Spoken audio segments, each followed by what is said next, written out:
Whatever the hour, whatever the film or the Eurovision drama, it's coffee time!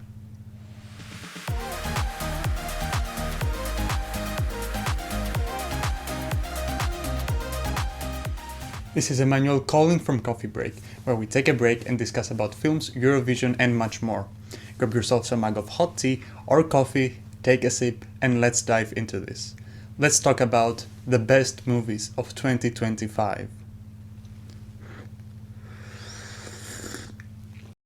The title of this show is actually a little bit inaccurate this time around because I actually have a mug of sizzling hot tea which I will have to spill for the purposes of this video, because we are talking about the best films of 2025 and I can't wait for me to reveal what are my 10 favorite films of 2025, are kicking things off with a few, well, not a few, but some honorable mentions. Sinners is a film that I loved, but would have loved even more if it had one definitive ending instead of four.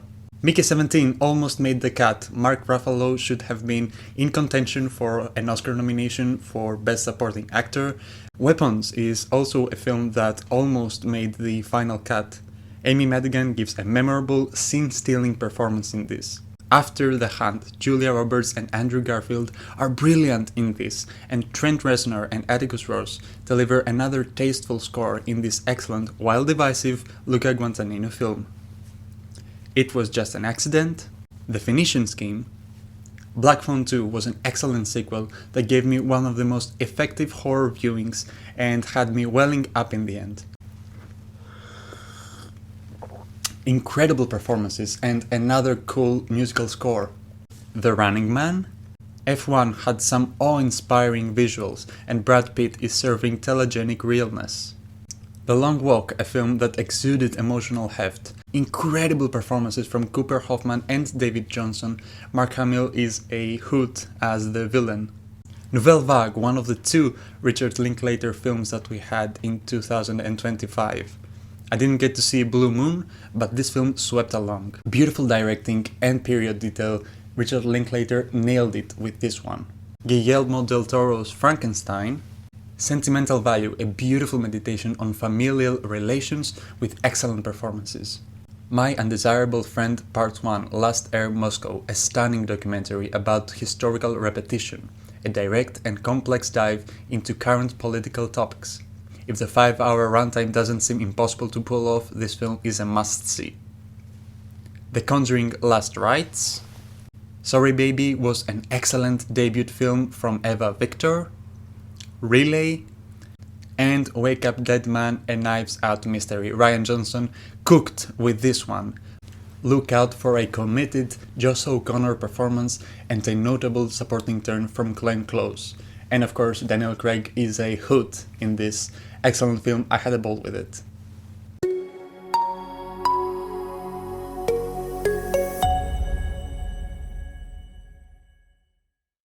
I didn't expect this period drama about the trial of Nuremberg to end up on this list, but here we are. James Vanderbilt's Nuremberg is an overwhelming film that isn't afraid to include chucklesome quips and clever one-liners. It's a riveting and crowd-pleasing film about an important subject matter, embracing cheekiness and exuding deep emotional power. Rami Malek is good in this and had a couple memorable scenes, but Russell Crowe is spectacular here. He gives a commanding and transformative performance that puts him in the awards conversation.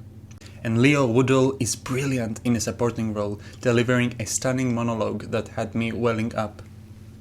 It looks gorgeous, Brian Tyler's score is excellent, and it's a chilling, haunting reminder of the unadulterated evil that we are capable of.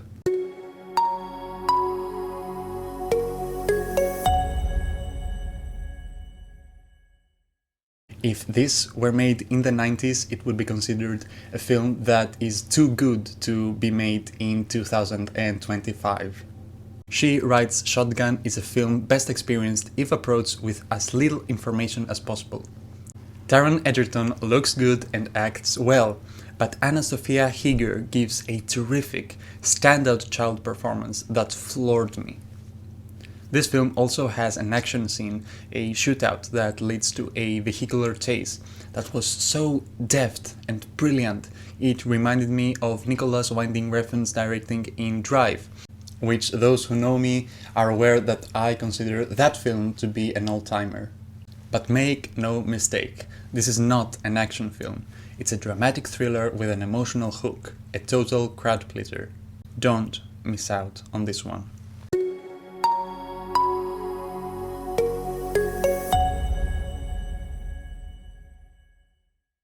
I watched this film on IMAX 3D, and looking at it for 3 hours straight is for me worth the price of admission. The visuals here are awe-inspiring and compensate for the somewhat familiar plot structure. Much like the first Avatar film and The Way of Water, Fire and Ash explores familial relations, racial prejudice, and environmental abuse. And the plot, as passé and overdone as it might be, highlights the radical and universal nature of its thematic material.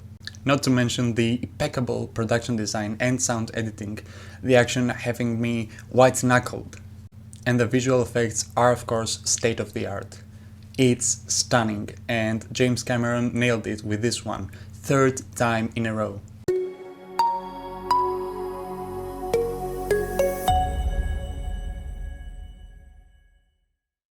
Chan-wook Park takes on the demoralizing products of capitalism with no other choice, a film that had me transfixed from the opening frame.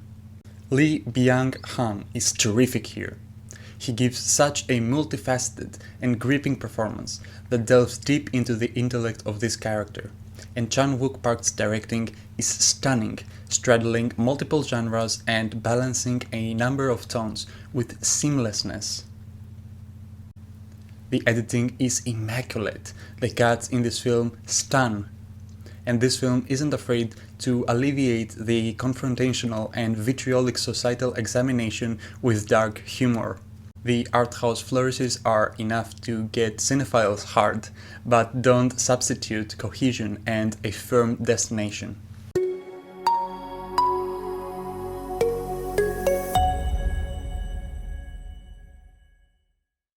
Leonardo DiCaprio deserves a second Oscar for his performance in Paul Thomas Anderson's One Battle After Another. A brilliant thesis on complicated familial relations and current political topics. Chase Infinity 8 and Left No Crumbs, and Johnny Greenwood's score is excellent, piano-based and edging towards experimental. And look out for Benicio del Toro, who shows up in a notable supporting turn. It's jumbled and disproportionate, but the ingredients here are so delicious that elevate a dish that might falter in spurts. And Sean Penn is serving acting chops in a memorable, show-stopping villainous performance. It's a captivating film, and one that has a high rewatch ceiling.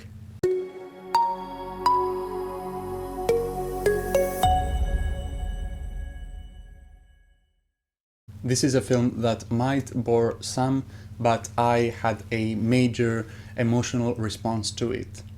Train Dreams is a contemplative and beautiful art film that delves deep into the human condition. Joel Edgerton gives a subdued performance that exudes emotional power. William H. Macy shows up in a brief but memorable supporting role and delivers a few beautiful monologues. It's a film that can read as aloof and shallow, but I couldn't help but be mesmerized. The visual articulation is stunning, and I responded to the existential meditation edging towards a spiritual undercurrent. And the visuals here compensate for the lack of a compact plot structure. Clint Bentley's film was even better than his last one.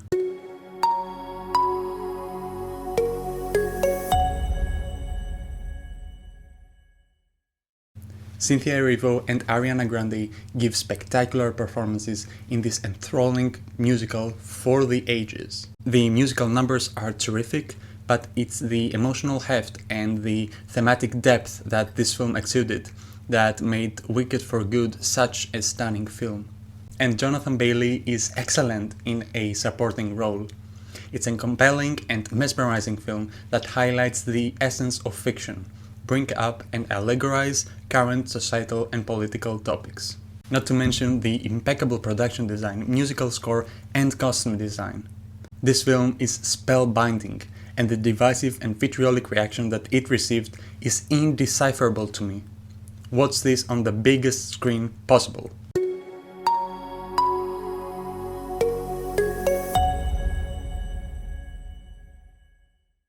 What is marketed as the final installment in the Mission Impossible series, The Final Reckoning gave a die-hard Tom Cruise fan loads of exuberance. The action is captivating, Tom Cruise exuding screen presence and delivering some memorable stunts that had me on edge. The final act of this film is awe-inspiring, but it's the somber and current thematic undercurrent here, edging towards funereal, that made this a total standout, tackling the concerns of AI and world destruction. Is the first act chock full of exposition? Sure. But this film wasn't afraid to provoke and deviate from the tried and tested formula, delivering an end result of equal merit. This is spectacular.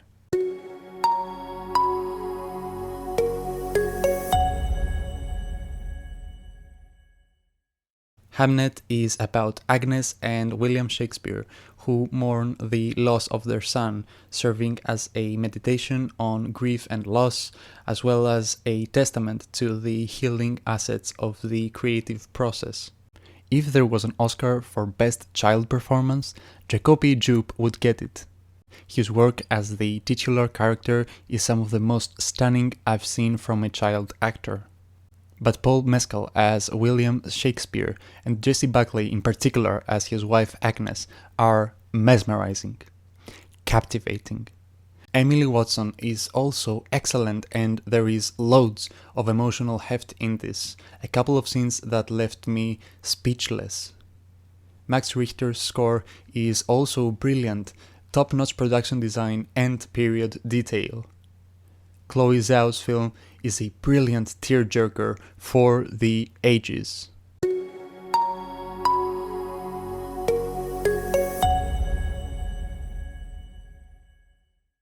Mike Flanagan's film is the most eccentric and original we've seen from him. It's a Stephen King adaptation, one of the few excellent ones that we got in 2025. It's a meditation on life, death, and the meaning of it all. We might not be able to verbalize it, but this film is close to making us feel it. Mark Hamill gives a memorable and scene-stealing performance in this. He's so brilliant in a supporting role. It's a beautiful performance that should have been in the awards conversation had this film not been treated with such a limp theatrical run. This is a beautiful film, and I'm not talking about the visuals. I did like them, the visuals that is, but it's the emotional undercurrent and thematic material that resonated with me to such a degree that I couldn't help but cite this film as the numero uno. No film can check all the boxes, this one being so all out with its message that it edged towards humiliation. But so what? It's an imperfect film, like life. This film worked for me, and it's one that tapped on something deep inside. And it's the film that I saw in 2025 that I responded to, and that I loved the most. And that is a wrap. Thanks so much for watching, I do appreciate it. Also, make sure to follow me on multiple social media platforms including Letterboxd for more film-related content, and the Awards Expert app for real-time Oscar predictions. The links are in the description. Actually, follow me on Pinterest as well for some mood boards there. Can't wait for more coffee breaks, and until next time, pour yourself a fresh one.